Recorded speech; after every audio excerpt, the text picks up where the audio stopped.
Hey guys, what's up? Welcome back here to today's edition of the Fishing Teacher, and really appreciate you guys coming by the channel and checking the video out today. Always very thankful for that.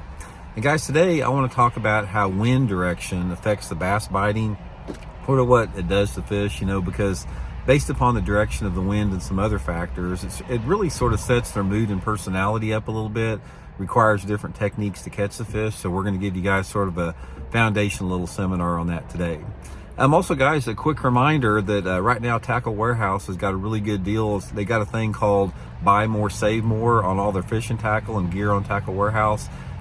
Basically, say if you buy 10 fishing lures, you get one discount. If you buy 15 lures, you get a bigger discount.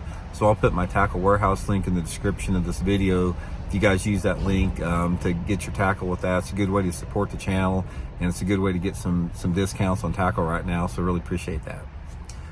Okay, guys, I've always been a student of the bass, and one of the things that, if you watch my channel very much, you hear me talking a lot about water visibility and wind speed and wind direction, because that really has a big influence on bass.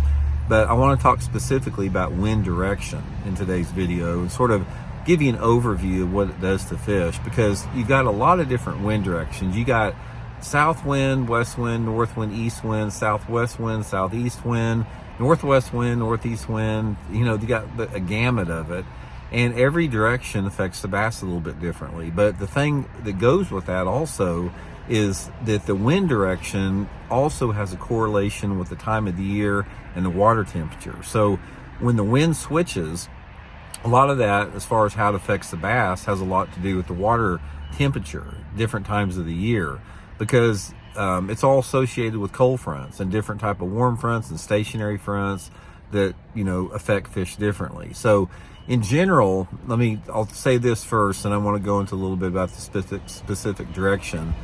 When the water temperature is in the mid-range, say when the water temperature is between like 55 and maybe 75 degrees, the wind direction has the biggest impact on fish as far as making them bite or making them less aggressive. And as the water gets colder or warmer, say for example the middle of the winter or the middle of the summer, when you have a wind direction change, it doesn't affect the fish near as much. But the time of year that the wind direction affects bass more than anything is in the spring and the fall time of the year, when it's sort of in that mid-range zone. So let's talk about some of the best winds and some of the worst winds for fishing. In general, you're going to find out that the best wind direction to make the fish the most active come on a south wind, a southwest wind, or a west wind.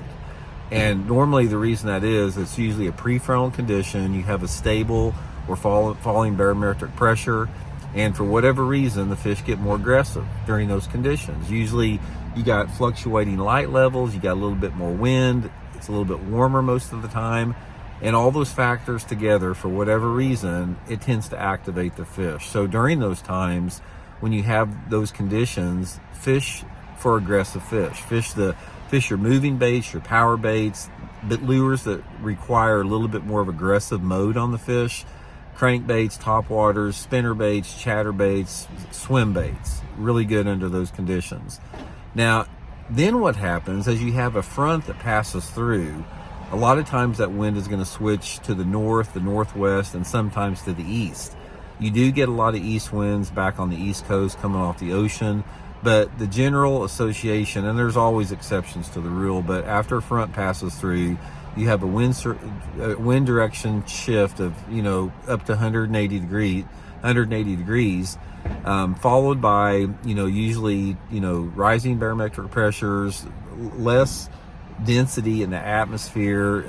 Sometimes you have some clouds, sometimes it bluebirds off, but you have a shift in the wind direction, and you usually have a temperature drop associated with that. Now, anytime that you have a northwest wind or an east wind, most of the time the fishing is going to be a little bit more tough. The fish aren't going to be chasing as much, they're not going to be as aggressive as much, with the exception is if the wind stays high. A lot of times after a front comes through and the wind is blowing out of the north at 15 miles an hour, you can still pick up on that reaction bite and the aggressive fish for a little bit. But if it's one of those days where it bluebirds off and you lose your wind, sometimes it gets a little bit tougher. So After the passage of a frontal and you've got that north wind, northwest wind, or east wind, that is a time of extremities. You either need to fish baits that are moving really fast to create a reaction strike, like a lipless crankbait or burning a crankbait, or fish really slow and methodically, like with a jig or dragging a Carolina rig, dragging a football head jig, shaky head. Because a lot of times after that front moves through and you have a northerly wind or northwest wind, those fish don't want to chase as much and they want to hunker down more on the bottom. So anyway, guys, that's a brief overview. We'll get into this more as far as specifics, in later videos, but I wanted to give you that brief overview today. So hope it helps out. We'll talk later.